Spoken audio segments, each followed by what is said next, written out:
നമ്മളൊരു കഥാപാത്രത്തെ സ്വീകരിക്കുന്ന രീതി, അതിനെ എങ്ങനെ ഉൾക്കൊള്ളുന്നു, അതിനെക്കുറിച്ചൊന്ന് പറയാം. എനിക്ക് തോന്നിയിട്ടുള്ളത് നമ്മുടെ ഉള്ളിൽ തന്നെ ഒരുപാട് ക്യാരക്ടേഴ്സ് ഉണ്ട്. നമ്മൾ പറയും ഞാനിങ്ങനെ ചെയ്യുന്ന ആളാണ്, അങ്ങനെ ചെയ്യുന്ന ആളാണ് എന്നൊക്കെ പറയുമ്പോഴും ഇങ്ങനെ ചെയ്യാത്തൊരാളും നമ്മുടെ ഉള്ളിലുണ്ട്. ഈ പറയുന്ന പോലെ അല്ലാത്തൊരാളും പല സിറ്റുവേഷൻസിൽ നമ്മൾ റിയാക്ട് ചെയ്യുന്ന രീതി ശ്രദ്ധിച്ചാൽ നമ്മുടെ ഉള്ളിൽ ഭയങ്കരമായ വില്ലൻ ഉണ്ടാവും. ഭയങ്കര നായക സങ്കല്പത്തിനൊക്കെ ഉതകുന്ന രീതിയിലുള്ള ബിഹേവിയർ വരും. ചിലപ്പോൾ എല്ലാ ഇമോഷൻസിൽ കൂടെയും പോകുന്ന എല്ലാത്തരം ബിഹേവിയർ പാറ്റേൺസിൽ കൂടെ പോകുന്ന ആളാണ് മനുഷ്യൻ. ഞാൻ മനസ്സിലാക്കിയിട്ടുള്ളത് അങ്ങനെയാണ്. അപ്പോൾ നമ്മളിലുള്ള പ്രൊനൗൺസ്ഡ് ആയിട്ടുള്ള ക്യാരക്ടറൈസേഷൻ എന്താണെന്ന് നമ്മൾ എക്സ്പ്ലോർ ചെയ്തുകൊണ്ടിരിക്കണം.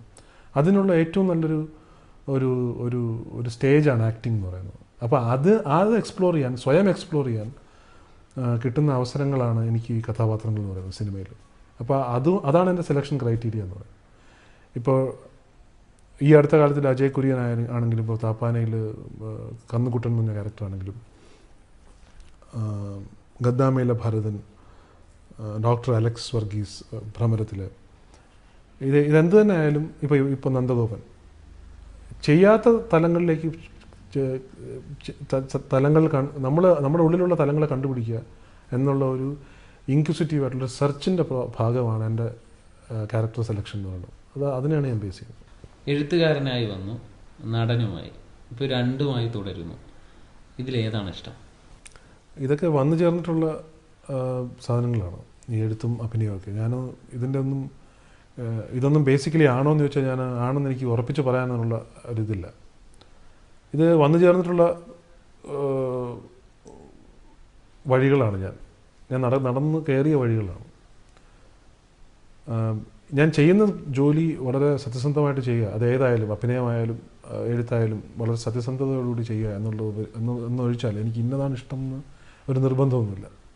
എനിക്ക് കിട്ടുന്ന ജോലി നന്നായിട്ട് ചെയ്യാൻ ശ്രമിക്കുന്ന ഒരാളാണ്. നമ്മൾ കോൺസ്റ്റൻ്റ്ലി പറയുന്നൊരു കാര്യമാണ് നമ്മൾ നല്ലവരാണ്. ഞാൻ നല്ലവനാണ് എന്ന് പറയാനാണ് മനുഷ്യൻ ഏറ്റവും കൂടുതൽ സമയം സ്പെൻഡ് ചെയ്യുന്നത്. അപ്പോൾ അങ്ങനെ പറഞ്ഞുകൊണ്ടിരിക്കുമ്പം നമ്മൾ അഭിനയിക്കുമ്പോഴെങ്കിലും നമ്മുടെ ഉള്ളിലെ തിന്മയെ എക്സ്പ്ലോർ ചെയ്യാനും അതിൻ്റെ ലെവൽസ് കാണാനും ശ്രമിക്കുക എന്നുള്ളതാണ് എൻ്റെ ഒരു കാഴ്ചപ്പാട്. പിന്നെ അച്ഛൻ്റെ കാര്യം പറയുകയാണെങ്കിലും നല്ല കഥാപാത്രം എന്നുള്ള നന്മയുള്ള കഥാപാത്രം എന്ന് തെറ്റിദ്ധരിക്കാത്ത നടന്മാരിൽ ഒരാളാണ് അച്ഛൻ. ഒരേ ഒരു നടനാണെന്ന് വേണമെങ്കിലും പറയാം.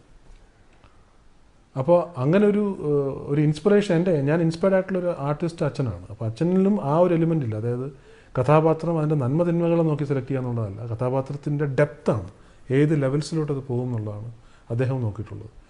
ഞാൻ ചെയ്യാൻ ശ്രമിച്ചിട്ടുള്ളത് മുഴുവൻ ഞാൻ നേരത്തെ പറഞ്ഞ പോലെ എനിക്കൊരു ക്യാരക്ടറിൻ്റെ ലെയേഴ്സ് എത്ര ഉണ്ട്, അതിൽ എത്രത്തോളം ചലഞ്ച് ഉണ്ട് എന്നുള്ളതാണ് ഞാൻ നോക്കിയിട്ടുള്ളത്. അല്ലാതെ നമ്മളെ കൂടുതൽ എക്സ്പ്ലോർ ചെയ്യാനുള്ളൊരു വഴിയാണ് അഭിനയം. അല്ലാതെ അത് ആളുകൾക്ക് വളരെ നല്ലവനാണ്, ഒരു ഇമേജ് ബേസ്ഡ് ആയിട്ടുള്ളൊരു അപ്രീസിയേഷൻ കിട്ടാൻ വേണ്ടി ചെയ്യുന്ന ഒരു ആക്ടിവിറ്റി അല്ല ഞാൻ അഭിനയം. ഇനി വിഷയത്തിൽ നിന്ന് അല്പമൊന്ന് വഴിമാറട്ടെ. ഈ ന്യൂ ജനറേഷൻ സിനിമകൾ, അതിനെ പുച്ഛിക്കുന്നവരുണ്ട്, അങ്ങനെ ഒരു കൺസെപ്റ്റ് വേണ്ട എന്ന് പറയുന്നവരുണ്ട്, അല്ലെങ്കിൽ അങ്ങനെ ഒരു കൺസെപ്റ്റ് ഇല്ല എന്ന് പറയുന്നവരുണ്ട്. താങ്കളുടെ അഭിപ്രായത്തിൽ ന്യൂ ജനറേഷൻ സിനിമകളുണ്ടോ? അല്ല, ഇതൊരു കോയിനേജാണ്. ചില ക്രിട്ടിക്സ് ഉണ്ടാക്കിയിട്ടുള്ളൊരു കോയിനേജാണ് ന്യൂ ജനറേഷൻ സിനിമ എന്ന് പറയുന്നത്.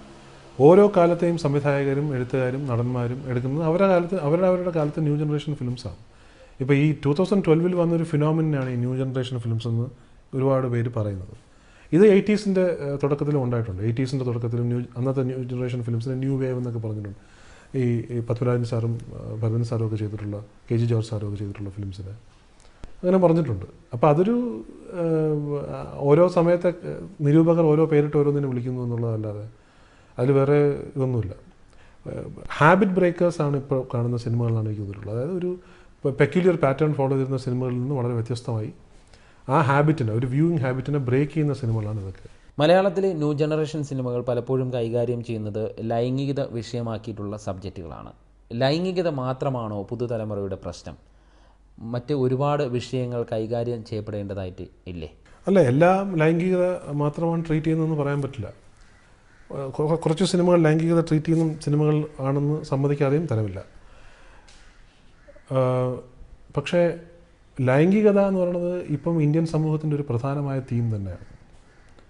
അതിനെ ട്രീറ്റ് ചെയ്തില്ലായിരുന്നു കുറേ കാലത്തേക്ക്. കുറേ കാലമായിട്ട് ട്രീറ്റ് ചെയ്യാതെ അതിനെ ഒളിപ്പിച്ചു വെച്ച് അടക്കി പിടിച്ച് റിപ്രഷനിൽ കയറിയ ഒരു സമൂഹമാണ് നമ്മുടേത്.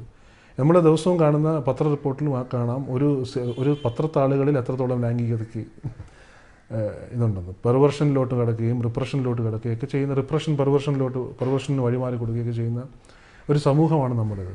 ലൈംഗികത ഓപ്പണായിട്ട് ഡിസ്കസ് ചെയ്യാതെ ഇരിക്കുന്ന ഒരു സമൂഹത്തിനുണ്ടാവേണ്ട എല്ലാ കുഴപ്പങ്ങളും നമ്മുടെ സമൂഹത്തിനുണ്ട്.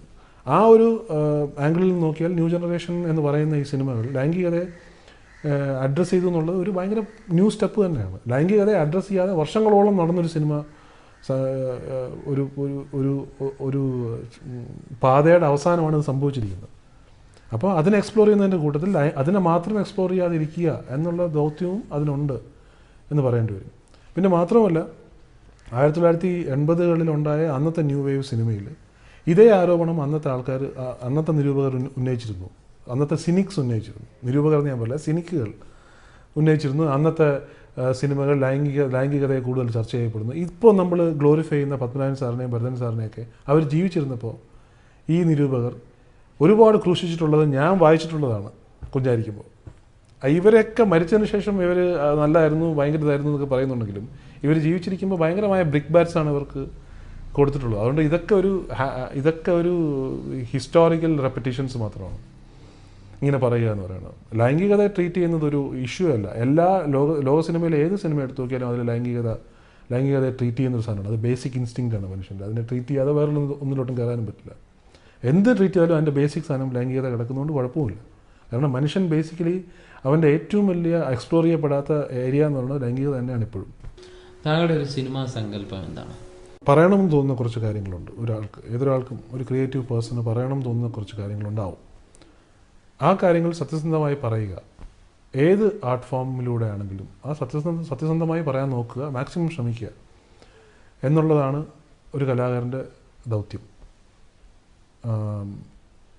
അത് സിനിമയിൽ അത് ചെയ്യുമ്പോൾ അതാണ് എൻ്റെ സങ്കല്പത്തിലുള്ള സിനിമ. എനിക്ക് സത്യസന്ധമായി എനിക്ക് പറയാൻ തോന്നുന്ന കാര്യങ്ങൾ പറയേണ്ട രീതിയിൽ പറയാൻ ശ്രമിക്കുന്നതാണ് എൻ്റെ സിനിമ.